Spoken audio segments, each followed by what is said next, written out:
오늘 요한복음 137번째 강해로 아들을 영화롭게 하사 아버지를 영화롭게 하게 하옵소서 하는 예수님의 마지막 공적 기도의 첫 번째 내용을 강해해 드리겠습니다.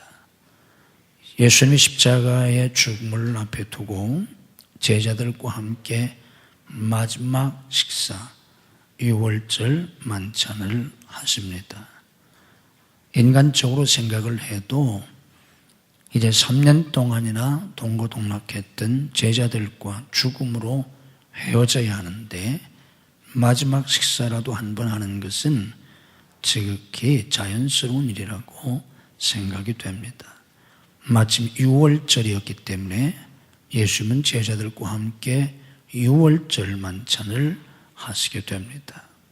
그리고 그 자리에서 제자들의 발을 씻겨주시는 세족식을 행하시고 이제 마지막이기 때문에 예수님이 많은 가르침을 주십니다. 유언과도 같은 그런 고별 설교를 하십니다. 그 내용이 요한복음 13장에서부터 16장까지 기록이 되어 있습니다. 예수님께서 그 설교를 마치신 다음에 마지막으로 제자들과 함께 기도하십니다. 예수님이 직접 제자들과 함께 기도하신 겁니다. 복음서에 예수님께서 제자들에게 기도를 가르쳐 주셨습니다. 너희는 이렇게 기도하라, 우리가 잘 아는 주기도입니다. 그건 예수님께서 제자들에게 기도를 가르쳐 주신 것이고 예수님 당신 자신이 직접 기도한, 그리고 짧은 기도가 아니라 긴 기도의 내용이 그대로 기록되어 있는 게 요한복음 17장입니다.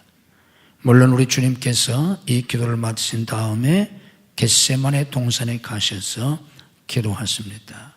그 기도는 공적 기도가 아니라 개인적인 기도였습니다. 그 기도의 핵심 내용이 짤막하게 성경에 기록이 되어 있는데 이 요한복음 17장은 제자들과 함께 공적으로 기도하신 내용이고 그 내용이 한 장 전체로 자세하게 길게 기록이 되어 있습니다. 예수님은 도대체 무슨 기도를 하셨나?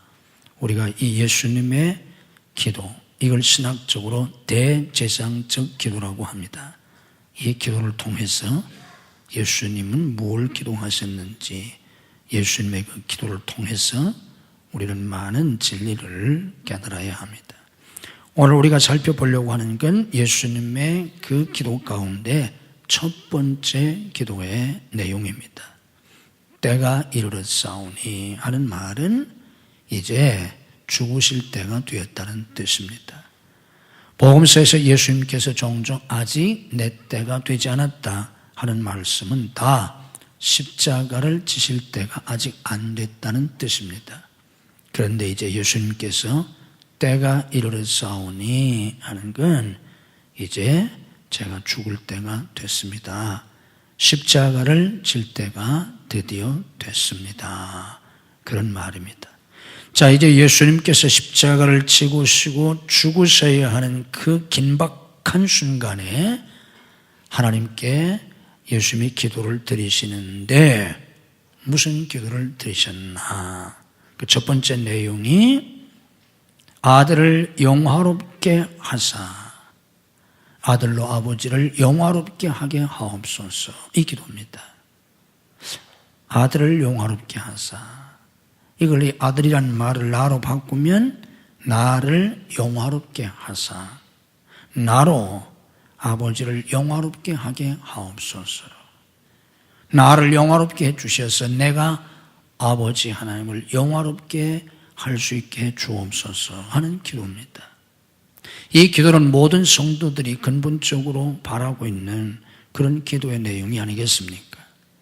우리가 예수 믿고 구원받아서 영화롭게 되었잖아요.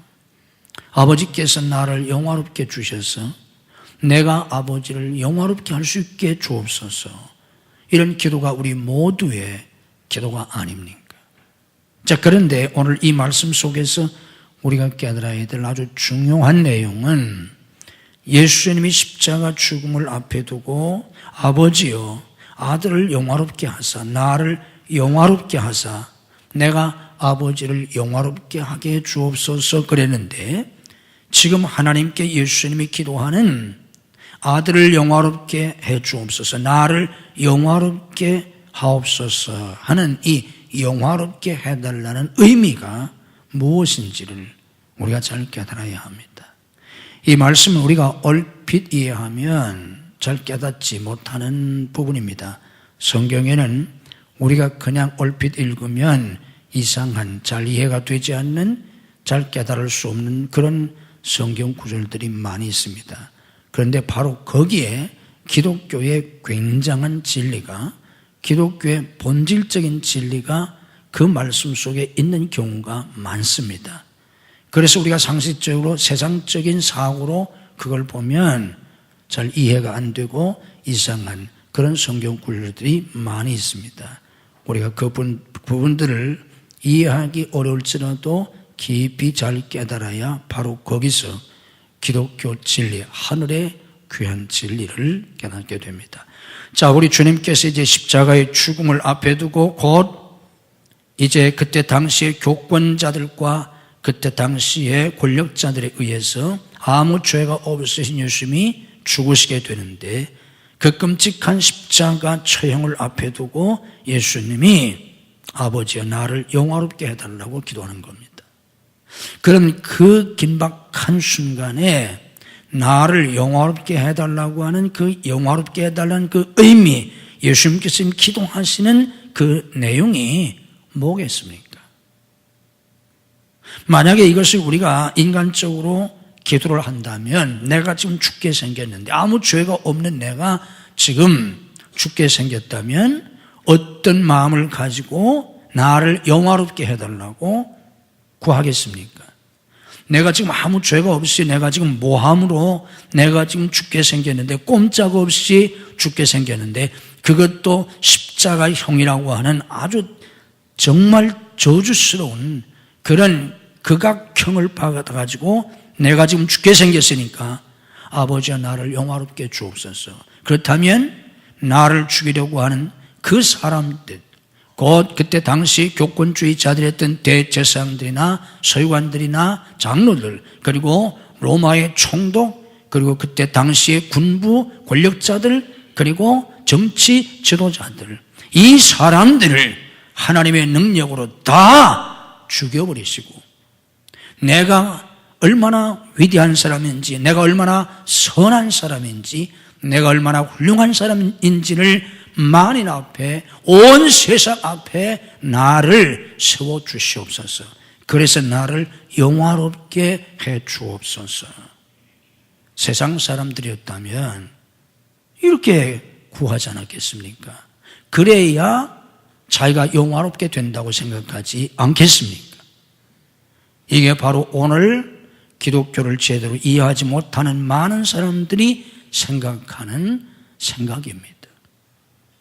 그런데 우리 주님께서 지금 십자가 죽음을 앞에 두고 아버지여 나를 영화롭게 해 주옵소서 하는 그 의미는 무슨 뜻인가 하면 잘 죽게 해달라는 뜻입니다. 아버지여 드디어 때가 되었습니다. 그때는 예수님께서 인류 구원의 역사를 이루기 위해서 죽으셔야 하는 그때, 십자가에서 죽으셔야 하는 그때를 가리킵니다. 때가 됐습니다.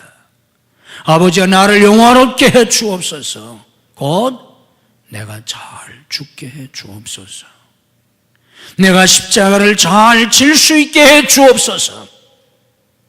그 의미입니다. 저 사람들이 나를 십자가에 죽이려고 하는데, 하나님, 나는 아무 죄가 없습니다. 내가 그렇게 비참하게 죽으면 내가 얼마나 비참한 존재가 됩니까? 사람들이 나를 보고 뭐라고 하겠습니까? 40도 안 된 사람이 30대 초반의 젊은이가 십자가의 형을 받고 죽었다면 모든 사람들이 그를 가리켜 참으로 안 됐구나, 참으로 불쌍하구나, 참으로 복도 없는 사람, 저주받은 사람 다 그렇게 비난하고 저주할 텐데 그렇지 않습니까? 그것이 그때 당시 십자가에 못 박혀 죽임을 당한 사람들의 운명이었습니다. 그러니 하나님, 내가 그렇지 않다는 것을, 내가 얼마나 거룩하다는 것을, 내가 얼마나 선하다는 것을, 내가 얼마나 존귀한 자라고 하는 것을 만인 앞에 하나님 보여주셔서 나를 영화롭게 주옵소서. 이게 세상 사람들의 바라며 기도가 아니겠습니까? 그런데 지금 주님은 그런 의미로 나를 영화롭게 해달라는 뜻이 전혀 아닙니다. 아버지야, 나를 영화롭게 해 주옵소서. 내가 잘 죽게 해 주옵소서. 내가 십자가를 잘 칠 수 있게 해 주옵소서. 그거예요. 그게 지금 예수님이 영화롭게 된다는 뜻입니다. 예수님이 죽으시는 것, 예수님이 십자가에 못 박히시는 것, 그게 지금 예수님이 영화롭게 되는 것이란 의미예요. 이게 기독교입니다. 이게 기독교예요. 그래서 내가 잘 죽어서, 내가 십자가를 잘 쳐서 아버지를 영화롭게 할 수 있게 주옵소서. 내가 십자가에서 뛰어내려서 나를 십자가에 못 박아 죽이려고 하는 저놈들을 그냥 다 죽여 없애버리고 내가 위대한 왕으로 세워짐으로 내가 하나님을 영화롭게 해달라는 기도가 아니고, 제가 잘 죽어서 제가 십자가에서 죽음으로 아버지를 영화롭게 하게 해 주옵소서. 이게 예수님의 기도였습니다. 에덴을 떠난 인간들은 그들이 처음 타락할 때 그 마음, 그 욕심대로 자기들이 하나님처럼 높아지려고 합니다. 왜 에덴 동산 그 살기 좋은 낙원 아무것도 부족함이 없었는데 왜 하나님이 따먹지 말라고 하는 선악과를 따먹고 에덴 동산에서 쫓겨났습니까? 먹을 게 없어서 선악과를 따먹었을까요? 아닙니다. 뭐 선악과가 다른 나무 열매보다 기가 막히게 맛이 있기 때문에 선악과를 따먹었을까요? 아니에요. 에덴 동산에 먹을 게 너무 많았고 맛있는 과일, 최고로 맛있는 과일이 넘쳤어요. 그런데 왜 선악과를 따먹었습니까? 뱀의 유혹을 받아서 내가 저걸 따먹으면 내가 하나님처럼 된다고 하니까 하나님처럼 되려고 선악과를 따먹은 겁니다. 과일 하나를 따먹었다고, 과일 하나를 훔쳐먹었다고 에덴 동산에서 쫓겨내겠습니까? 과일 하나 먹었다고 하나님이 하나님 앞에서 그들을 쫓아내겠어요? 뭐 과일 하나 먹은 게 대수라고 하나님이 쫓아내시겠어요? 그런 하나님이 무슨 하나님이시겠어요? 뭐 맛있는 거 하나 몰래 먹었다고 쫓아내겠어요?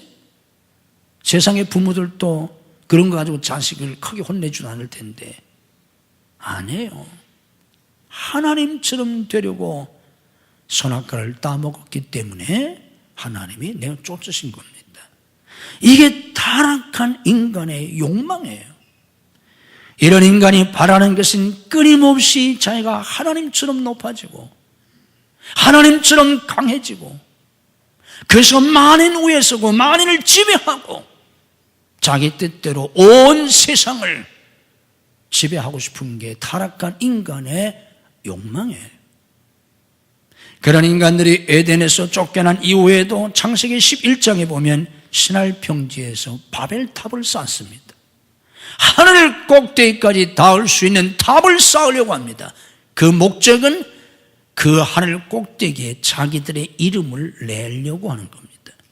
하늘 꼭대기까지 자기 이름을 내고 수백 년, 수천만 년 자기 이름의 영광을 얻으려고 했던 그 사람들을 하나님은 여지없이 흩어버리십니다. 오늘을 혼잡케 해서 그들을 다 흩어버리십니다. 상상해 보세요. 생각해 보세요. 천년만년 하늘 꼭대기까지 자기의 이름을 내려고 했던 그들을 하나님은 흩어버리셨습니다. 흩어버리셨다는 게 뭐예요? 이제 어디로 갔는지, 어디에서 살고 있는지 존재조차 알 수 없어요. 다 흩어버리셨으니까. 이게 바벨탑 사건입니다. 그런데 오늘 또 이 아담의 후예들은 여전히 그걸 추구하는 거예요. 그런데 불행한 것은 뭐냐고 하면 교회에 나오는 사람들도 예수 믿고 구원받은 성도들도 여전히 그러는 거예요. 여전히 하나님 앞에 구하는 게 아버지여 나를 영화롭게 해 주옵소서. 그래서 내가 하나님을 영화롭게 해 주옵소서. 단어는 똑같을 수 있는데 내용은 전혀 달라요. 예수님께서 마지막 기도하셨던 그 기도의 마음과 오늘 교인들도 하나님의 나를 영화롭게 해주세요. 우리 자녀들을 영화롭게 해주세요. 우리 가정을 영광스럽게 해주세요. 우리 교회를 영광스럽게 해주세요. 그래서 내가 하나님을 영화롭게 할 수 있게 해주세요. 이런 기도를 하고 있는데, 할 수 있는데 그 내용은 전혀 달라요.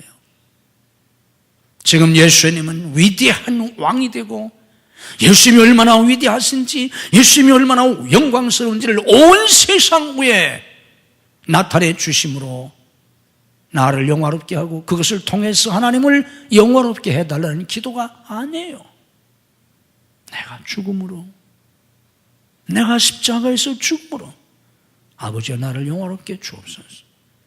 그리고 그것을 통해서 아버지 하나님을 영광스럽게 할 수 있게 주옵소서. 이런 기도예요. 우리는 무슨 기도입니까? 나를 영화롭게 해달라고 할 때 무엇을 바라겠어요? 하나님께서 나를 높여주시고 내가 세계 최고가 되게 하시고 내가 세계 최강이 되게 하시고 내가 세계 최고의 부를 누리게 하시고 최고의 권세와 세상의 영화를 누림으로 나를 영화롭게 주옵소서. 우리 자녀들이 그런 자녀들이 되게 주옵소서. 그런 생각이잖아요. 그래서 그것을 통해서 하나님을 크게 영화롭게 할 수 있는 것처럼 착각하잖아요. 왜 그렇습니까? 우리가 세상에서 누리고 싶어하는, 우리의 자녀들이 그렇게 되고 싶어하는 그 세상의 명예나 권세나 부귀나 영화, 그게 하나님께도 그렇게 존귀하고 영광스러운 것일까요? 우리 주님이 뭐라고 말씀하셨습니까? 우리 주님께서 산상수훈에서 솔로몬의 영광을 말씀하시면서 솔로몬의 그 영광도 저 들의 풀의 꽃의 영광만도 못하고 하셨어요. 하나님께서 보실 때는 인류 역사상 가장 큰 존귀와 부와 영광과 권세를 누렸던 그 솔로몬의 영광도 저 들의 풀의 꽃의 영광만도 못하다고 하셨는데, 우리가 얼마나 세상에서 대단한 사람이 되고 얼마나 세상에서 굉장한 사람이 되어서 그것을 통해서 하나님을 영화롭게 할 수 있겠습니까? 아니에요. 아니에요. 그걸 통해서 우리가 하나님을 영화롭게 하는 게 아니라 내가 죽음으로 끊임없이 자기 욕망의 노예가 되어서 한평생 탐욕의 노예, 욕망의 노예가 되어서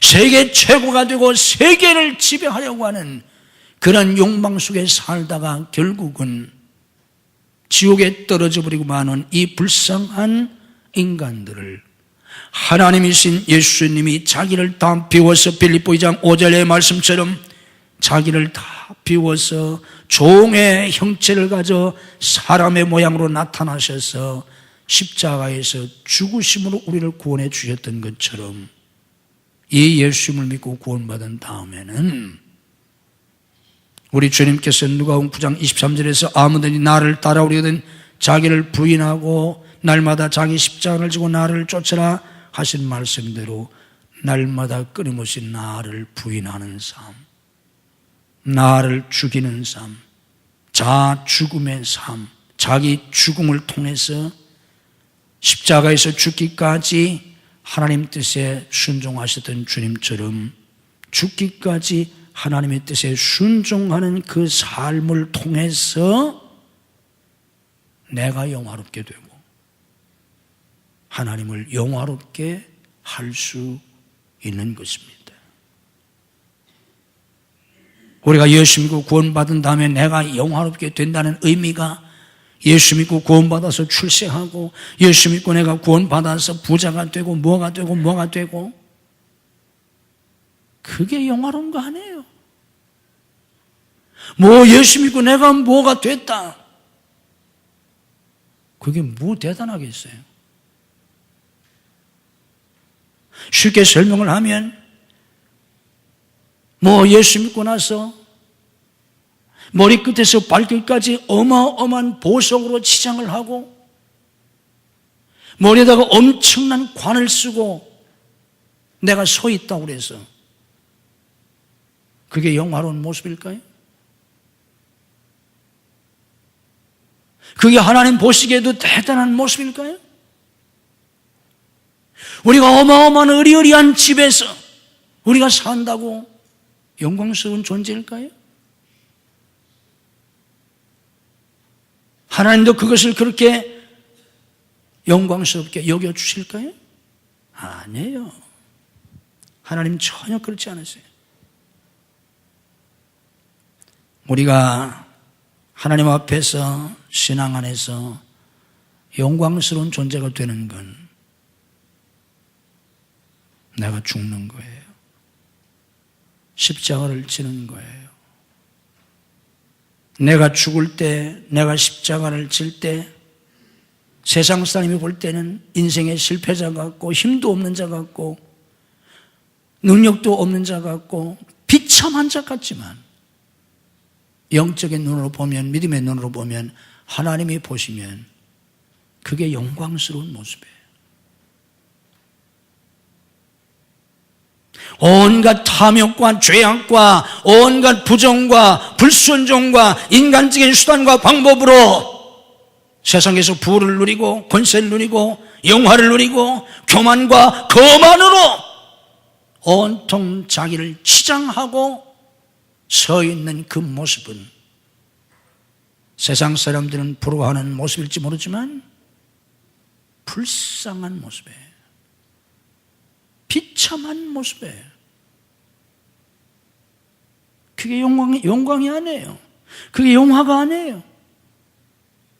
비천한 거예요. 불쌍한 거예요. 자, 성경을 보십시다. 성경이 뭐라고 말씀합니까? 고린도서 4장 13절에서 바울 사도가 이런 고백을 하고 있습니다. 우리가 지금까지 세상의 더러운 것과 만물의 찌꺼기같이 되었도다. 우리가 여기서 말하고 있는 고린도전서 4장에서 말씀하고 있는 우리가 누굽니까? 좁은 의미에서 지금 우리는 바울과 그의 동역자들이에요. 복음의 제1선에서 지금 이방 선교를 위해서 헌신하고 있었던 바울과 그의 동역자들, 고린도 교회에 편지를 보내면서 지금 우리가 이런 표현을 쓰는 거예요. 바울과 그의 선교 동역자들, 그리고 넓은 의미에서는 그때의 성도들, 더 넓은 의미에서는 지금 예수님 믿는 우리 모두들, 이 우리예요. 근데 바울이 뭐라고 고백하고 있습니까? 우리가 자기와 자기의 동역자들, 그리고 그때 당시 초대교회의 신실한 성도들, 우리가 지금까지 세상의 더러운 것과 만물의 찌꺼기 같이 되었도다. 당시 최고의 학문을 공부하고 얼마든지 세상에서 출세하고 영화를 누릴 수 있었던 그 바울이 그리스도를 만난 다음에 그걸 다 버리고 주와 복음을 위해서 사는데 그와 함께 동역했던 사람들은 마찬가지고 핍박 속에 살았던 초대교회 성도들 마찬가지고 그들이 세상적인 눈으로 볼 때는 세상에서 더러운 것 같고 만물의 찌꺼기 같이 되었다는 거예요. 세상 사람의 눈으로 볼 때는. 바울이 그렇게 고백하잖아요. 우리가 지금까지 세상에 더러운 것과 만물의 찌꺼기 같이 되었도다. 우리가 세상에 더러운 것과 만물의 찌꺼기가 되었다는 뜻은 아니에요. 세상에 더러운 것과 만물의 찌꺼기 같이 그렇게 보이는 같이 되었다는 거예요. 세상 눈으로 보면 그래요. 인생의 실패자들, 이상한 사람들, 광신자들, 미친놈들, 종교에 빠진 놈들, 불쌍한 놈들, 그런 눈으로 볼 수밖에 없어요. 지금 바울이 그렇다는 거예요. 그런데 세상의 눈으로 보면 정말 만물의 찌꺼기 같이 보이는 그들이지만, 불쌍한 사람 같고 일생의 실패자 같지만 그들이 과연 그런가요? 하나님의 눈으로 볼 때, 영적인 눈으로 볼 때, 믿음의 눈으로 볼 때 그들이 그런 사람들인가요? 아니에요. 그들이야말로 만물의 찌꺼기 같은 사람이 아니라 이 세상의 빛이요 소금이요 보석과 같은 존재들이에요. 그 사람들이야말로 캄캄한 밤과 같은 이 암흑 세상에 캄캄한 밤 저 하늘에서 빛나고 있는 별과 같은 그런 존재들이에요. 사람의 눈으로 보니까 불쌍한 자 같고 실패자 같고 아무것도 아닌 것 같고 더러운 자들 같고 만물의 찌꺼기 같이 보이지만 그들은 하나님 앞에서 가장 존귀한 자들이에요. 그들이야말로 이 세상에서 보석과 같은 자들이고 그들이야말로 소금이요 빛과 같은 사람들이에요. 이게 그리스도인이에요. 세상에서 떵떵거리고 사는 사람들, 온갖 부와 존귀와 권세와 영광을 누리고 살려고 하는 사람들, 세상 사람들이 다 부러워하는 것 같지만 그들은 비참한 사람들이에요. 불쌍한 사람들이에요. 그들이야말로 이 세상에 정말 암이요, 질병이요, 이 세상의 독이요, 이 세상의 만물의 찌꺼기들이에요. 그래서 바울 사도는 그런 걸 배설물처럼 다 버렸다고 그랬어요. 왜 배설물처럼 버렸겠어요? 배설물이니까 버린 거지. 이게 사도들의 삶이었습니다. 마가복음 11장 23절에서 주님이 말씀하셨습니다. 가버나움아 내가 하늘에까지 높아지겠느냐? 음부에까지 낮아지리라. 마태복음 23장 12절에서 주님이 말씀하셨습니다. 누구든지 자기를 높이는 자는 낮아지고 누구든지 자기를 낮추는 자는 높아지리라. 금년이 1517년 종교개혁이 일어난 지 500주년이 되는 해입니다. 지금부터 딱 500년 전 1517년에 종교개혁이 일어났습니다. 마틴 루터에 의해서 종교개혁이 일어난 500주년이 되는 해입니다. 지금부터 500년 전 왜 종교개혁이 일어났습니까? 그때 당시 교회가 천주교회입니다. 그때 당시 천주교가 어땠습니까? 그때 당시 교회, 그리고 그 교회의 수장이었던 교황은 지상 최고의 존귀와 권세와 영광을 가지고 있었습니다. 교황이 다른 나라의 왕들을 시킬 수도 있고 폐위시킬 수도 있고, 왕들이 교황 앞에서 맨발로 무릎을 꿇고 빌어야 하는 그런 지상 최고의 권세와 권력과 존엄과 영광과 부를 가지고 있었어요. 그때 당시 교황들이 입는 옷, 지금도 교황들이 입는 옷이 대단하지만 교황이 쓰고 있는 머리에 있는 이 모자의 보석값만 해도 수십억이에요. 금으로 만든 금으로 장식한 옷을 입고 지금도 박물관에 가서 보면 그들이 사용했던 성경은 성경 표지 껍데기도 금으로 만들었어요. 그들이 가지고 있던 그때의 종교 지도자들, 그때의 교회가 가지고 있던 그 권세와 부와 영광은 이 세상 그 어떤 제왕과도 비교할 수가 없었어요. 지금도 교황이 웬만한 대통령보다 훨씬 더 큰 권세와 존귀와 영향을 미치고 있는데 그때 교황은 말할 수도 없었어요. 그럼 그래서 어떻게 됐습니까? 그래서 그때 당시의 교회의 모습이 어땠습니까? 그들의 모습이 어땠습니까? 그게 영화로운 모습이었습니까? 그때 가장 교회가 영광을 누렸습니까? 역사는 그때를 가리켜서 중세 암흑시대라고 합니다. 그때 교회가 가장 타락했어요. 가장 부패했어요. 가장 비천한 모습이었어요. 가장 저주스러운 모습이었어요. 그래서 말씀을 깨달았던 신부였던 루터가 종교개혁을 일으킨 겁니다. 그렇게 해서 종교개혁이 일어난 지 500년이 지금 지났어요. 500년이 지난 오늘의 교회의 모습은 어떻습니까? 500년 전 그때의 그 모습으로 돌아가려고 그래요. 많이 돌아갔어요. 여러분들이 세상에서 명예를 얻고 권세를 얻고 영화로운 존재, 세상 사람의 눈으로 볼 때 영광스러운 존재가 돼서 여러분이 영화롭게 되는 거 아니에요. 우리가 영화롭게 되는 것은 내가 죽는 거예요. 내가 십자가를 지는 거예요. 내가 십자가를 지고 주님을 따르는 그 모습, 세상 사람의 눈으로 볼 땐 비천하고 실패자요, 무식한 자들 같고 정신 나간 사람들 같지만 바로 그 모습이 가장 거룩하고 영광스러운 모습이에요. 생각해 보세요.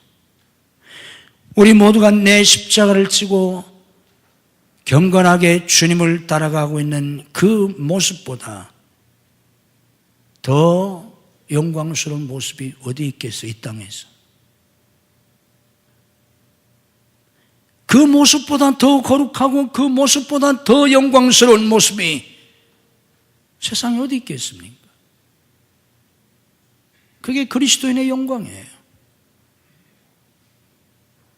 내가 내 욕심을 버리고 내 야망을 버리고 내가 하고 싶은 대로 내 고집대로 내 뜻대로 내 감정대로 하지 않냐고 나를 죽이고 또 죽이고 날마다 죽고 내 가정에서 내 교회에서 내 직장에서 내가 사회에서 하늘에 썩어지는 밀알로 하늘에 녹아 없어지는 소금으로 내가 십자가를 지고 내가 죽음으로 그때 우리는 하나님을 영화롭게 하는 거예요.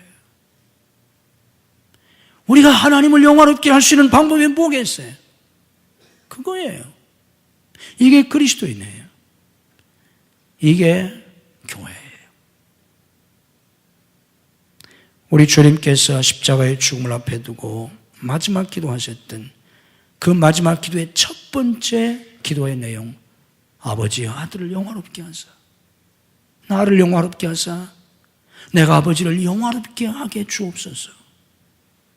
바로 아버지여 내가 잘 죽게 하셔서 내가 십자가를 잘 지게 하셔서 내가 아버지를 영화롭게 하게 주옵소서.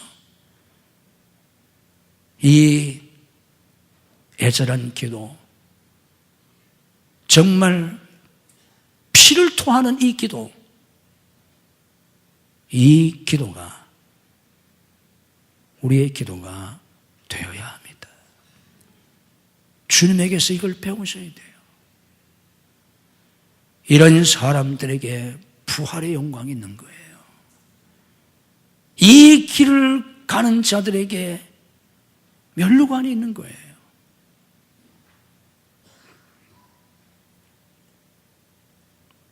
우리가 우리 각자의 삶의 자리에서 힘들고 어렵다고 할지라도, 힘들고 어려운 가족들이라고 할지라도, 말 안 듣는 자식을 키우면서 힘든다고 할지라도, 어려운 시부모를 모시며 산다고 할지라도, 어려운 가정 형편 속에서 산다고 할지라도, 이 가정에서 우리는 이런 자의 삶을 살아야 합니다.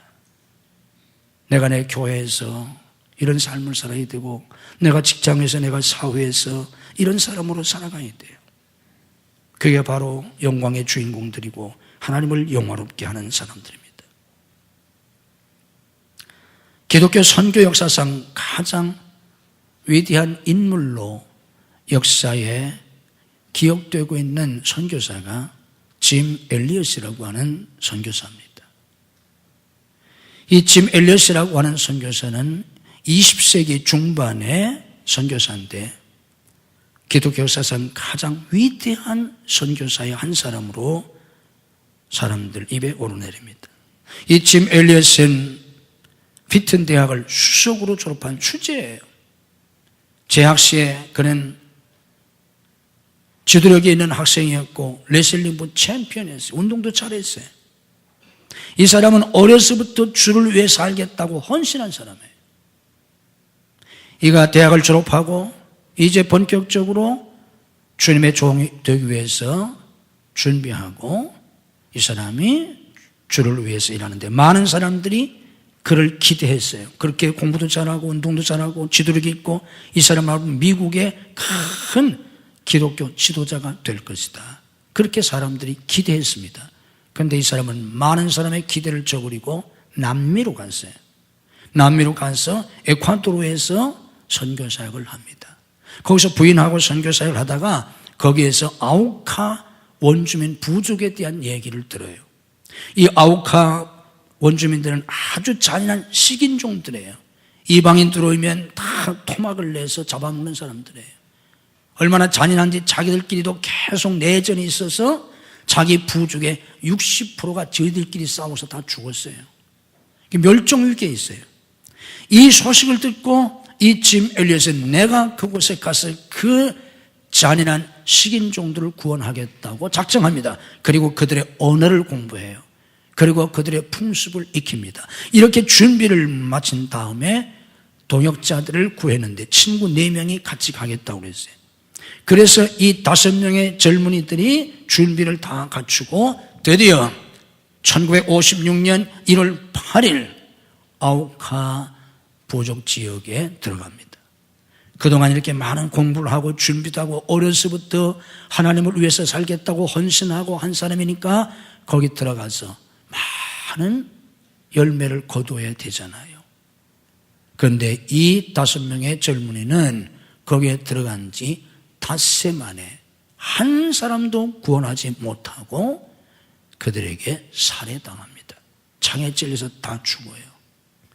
지금까지 어려서부터 공부한 거 하나도 써먹지 못했어요. 그들의 언어를 공부했어요. 그러나 하나도 복음을 전하지 못했어요. 거기에서 그들과 함께 살려고 그들의 풍습을 익히고 준비했지만 일주일도 살지 못하고 닷새 만에 다 죽임을 당했어요. 이 소식을 접하고 그때 당시 미국의 라이프지와 타임지에서 뭐라고 말을 했냐면 이 무슨 쓸데없는 낭비냐, 이 얼마나 불필요한 낭비냐, 멀쩡한 젊은이들이 가서 그냥 전도도 못하고 선교도 못하고 한 사람도 전도하지 못하고 5명의 장래가 촉망한 젊은이들이 죽임을 당했다니, 희생을 당했다니, 이 무슨 쓸데없는 낭비냐. 타임지가 그렇게 비난을 했어요. 그때 젊은 남편을 잃은 그 아내 엘리자베스가 뭐라고 말했냐면 이렇게 말했습니다. 남편이 젊은 나이에 가서 한 사람도 구원하지 못하고 희생된 건 낭비도 아니고 비극도 아니다. 많은 사람들이 얼마나 그 부인을 위로하고 얼마나 그렇게 해서 처자식을 놔두고 가서 죽었으니까 얼마나 그 부인이 불쌍합니까? 얼마나 애석합니까? 참 안 됐다고. 그러나 그 부인은, 그 사모님은 그렇게 말하지 않았어요. 그가 이렇게 말했습니다. 내 남편이 죽은 것이 비극이 아닙니다. 내 남편이 하나님의 말씀에 순종하지 않았다면 그것이 더 큰 비극이었을 것입니다. 내 남편이 거기 가서 죽은 게 비극이 아니고 내 남편이 하나님 말씀에 순종하지 않았다면 바로 그것이 큰 비극일 것입니다. 그랬어요. 그래서 그는 자기 남편이 결코 불행하다고 생각하지 않았습니다. 하나님을 위해서 어려서부터 살겠다고 했는데 왜 이런 비극이 우리 가정에 왔느냐고 하나님을 원망하거나 불평하지 않았어요. 오히려 그는 남편이 못다한 선교의 사명을 자기가 감당하겠다고 간호학을 공부합니다. 간호사 준비를 해요. 2년 동안 준비를 했어요. 그런 다음에 다른 선교사 부인들과 함께 아이를 데리고 자기 남편을 살해한 그 땅으로 들어갑니다. 거기 가서 복음을 전해요. 그런데 다행히 그 아우카 부족이 여자들은 죽이지 않는 관습이 있어서 이 사모님들은 죽지 않았어요. 거기서 묵묵히 그들을 치료해 주면서 그들에게 사랑을 베풀고 전도합니다. 5년이 지난 어느 날 아우카 족장의 족장이 이들을 찾아와서 묻습니다. 당신들이 누굽니까? 당신들이 누구이고 당신들은 왜 우리를 위해서 이렇게 헌신합니까? 묻습니다. 그제서야 비로소 대답합니다. 우리는 당신들이 죽인 선교사들의 아내들이라고. 당신들이 5년 전 우리 남편을 다 죽였다고. 그런데 우리는 하나님의 사랑으로 이곳에 오게 되었다고. 그때 이 부족장이 감동을 받아서 예수님을 영접하게 됩니다. 이들은 거기서 30년 동안 그들과 함께 살면서 선교합니다. 그 결과로 이 부족의 대부분이 예수님을 믿게 되었습니다. 그들은 단 한 사람도 구원하지 못하고 살해당했습니다. 순교당했습니다. 그러나 그 뒤에 그 부인들이 가서 그 부족들을 구원했기 때문에 기독교 선교에서 귀하게 기억되고 있는 그런 선교사들이 되었습니다. 이것이 하나님의 영광입니다. 이것이 하나님을 영화롭게 하는 것입니다. 우리 모두가 내 십자가를 짐으로 나도 영화롭게 되고 우리 하나님을 영화롭게 할 수 있는 저와 여러분들이 진정한 그리스도인들이 될 수 있기를 주님의 이름으로 축복합니다.